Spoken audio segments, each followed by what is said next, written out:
প্রায় 3:30 বাজে। দুপুরের রোদটা বেশ চড়া, গরমকাল। সূর্য ডুবতে ডুবতে সন্ধে 7টা, 7:30। দিনের আলো নেভার আগেই বাড়িতে পৌঁছে যেতে পারবো আমি। বাসে উঠে টিকিটের নম্বর মিলিয়ে বসে গেছি আমি।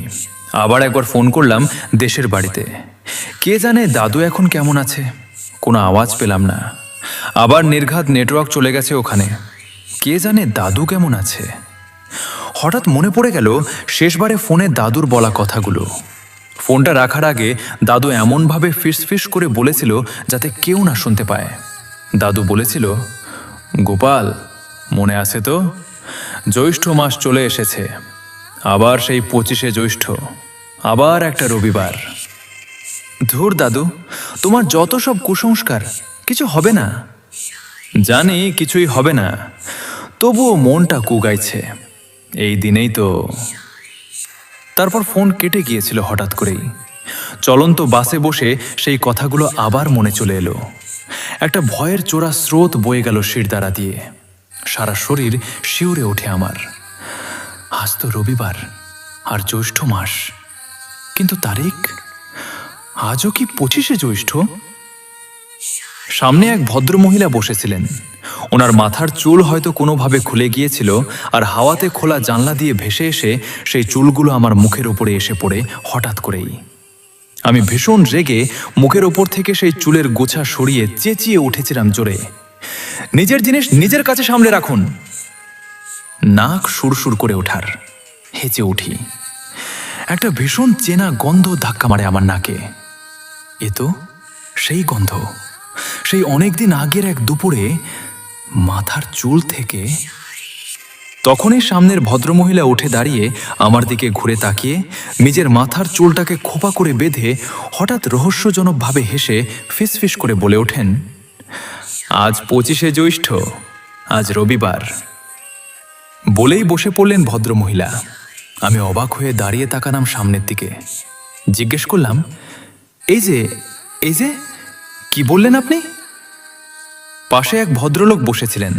আমার দিকে রেগে তাকিয়ে বলেন, আপনি তো আচ্ছা লোক মশায়, আমার স্ত্রী বোবা, কথাই বলতে পারে না।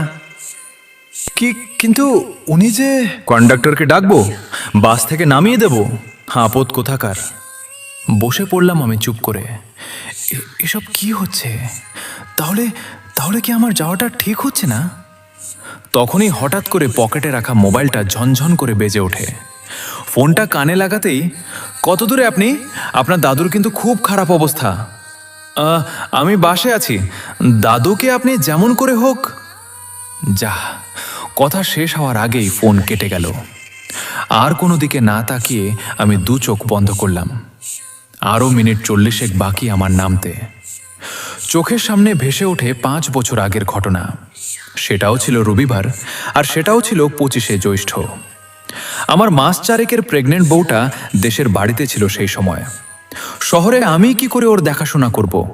তাই ওকে নিয়ে মা বাবা চলে গিয়েছিল গ্রামের বাড়িতে। আমাদের বাড়ির পেছনেই দুটো বিশাল বড় পুকুর ছিল।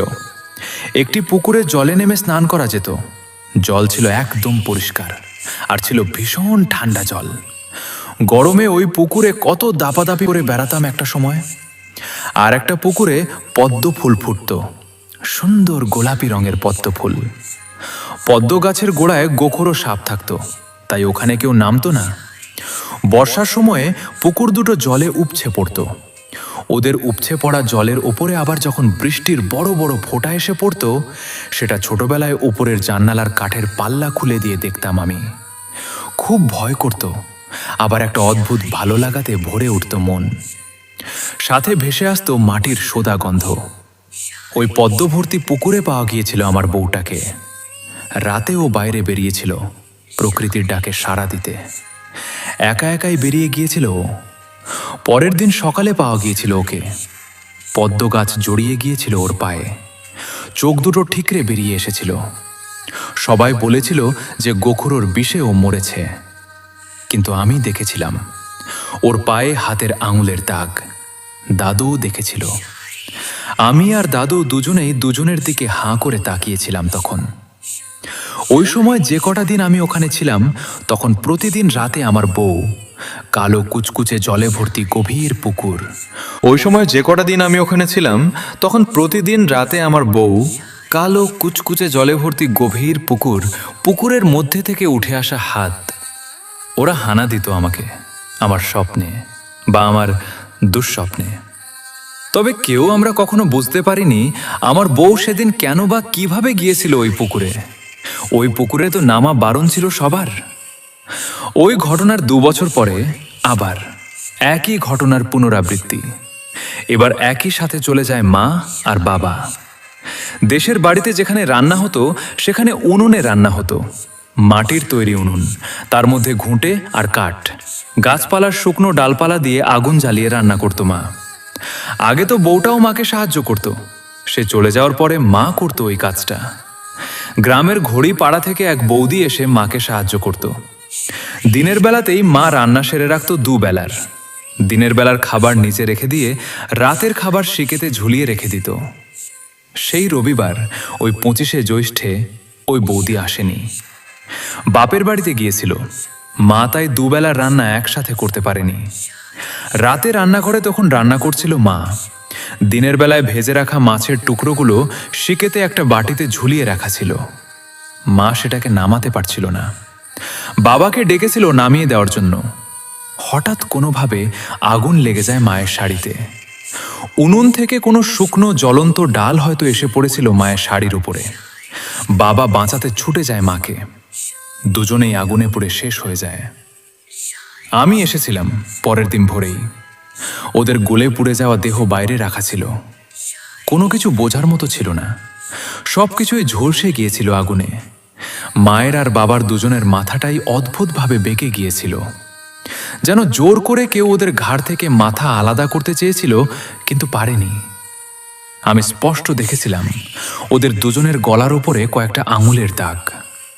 কেউ যেন জোরে করে টিপে ধরেছিল ওদের গলা, আর তারপর ঘাড় মোটকে দিয়েছিল দুজনের। দাদু সেবার বিড়বিড় করে বলেছিল আমার সামনে এসে, পাপের শাস্তি রে গোপাল, পাপের শাস্তি। তুই থাকিস না এখানে, কাজ শেষ করে চলে যা তাড়াতাড়ি। তার পরের বছর চলে গেল আমার প্রাণের বন্ধু হারু। ও আমার সাথে শহরেই থাকতো। সেই সময় গ্রামে ওদের বাড়ির জমি জমা নিয়ে ওর আর ওর দাদার মধ্যে ঝামেলা চলছিল। সেটা মেটাতে ও এসেছিল কয়েকদিনের জন্য। সেবারেও 25শে জ্যৈষ্ঠ পড়েছিল ওই রবিবারে। আমি ওকে পই পই করে বলে দিয়েছিলাম 25 তারিখের আগে চলে আসিস। আসতে পারেনি ও। ওর মৃতদেহ পেয়েছিল সবাই গাছের ডালে ঝুলতে থাকা অবস্থায়। অনেক বন্ধুদের সাথে যাত্রা দেখতে গিয়েছিল 25-এর রাতে। যাত্রা শেষ হয়ে যাওয়ার পরে ফেরার সময় ওকে কেউ খুঁজে পায়নি। সবাই ভেবেছিল ও হয়তো আগেই চলে গেছে। পরের দিন সকালে ওকে পাওয়া যায়। একটা বিশাল বড় আর উঁচু গাছের ডাল থেকে ঝুলছিল ওর দেহটা। গাছের শেকড় বাকড় ওর গলার উপরে চেপে বসেছিল। চোখ দুটো বেরিয়ে এসেছিল কোটর থেকে, ঝুলছিল মুখের ওপরে। নাক থেকে গড়িয়ে বেরিয়ে এসেছিল চাপ চাপ রক্ত। বুকের সামনে দিয়ে ঢুকে গিয়েছিল মোটা একটা শেকড়, বেরিয়েছিল পিঠের মাঝখান দিয়ে। নৃশংস এই হত্যাকাণ্ড যে কে করেছিল, কেন করেছিল, কিছুই বোঝা যায়নি। কিন্তু দাদু বলেছিল আমার কানে কানে, সে এসেছে, সব শেষ করে দেবে ও। তুই কেন এসেছিস? আসিস না আর এই গ্রামে।